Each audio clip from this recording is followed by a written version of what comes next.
এক বোতল গ্যাসের টাকা দিয়ে আমরা এক বস্তা চাল কিনে 1 মাস খাইতে পারবো। আরো টাকা বাঁচবে। হ্যাঁ, আরো টাকা বাঁচবো। এখন চুলা কি করতে হবে তুমি? চুলা এখন মুছতাছি, যেটুক মোছার দরকার সকালে ধুয়ে পাইলা কার্টুনে বইরা রাখবো বলে সবকিছু খুললা এই যে এগুলা ধুইতে হইব। এই চুলা খুলে রেখে দেবো টাকা?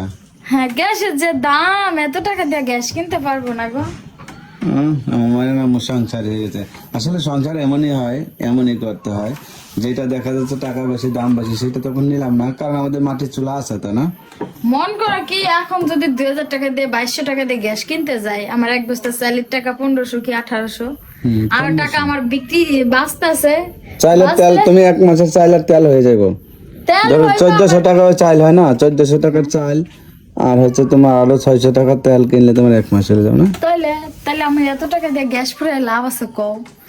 অল্প একটু শান্তি খুঁজতে যায় আমার এতখানি চলে যাইতেছে। লস হয়ে যাচ্ছে।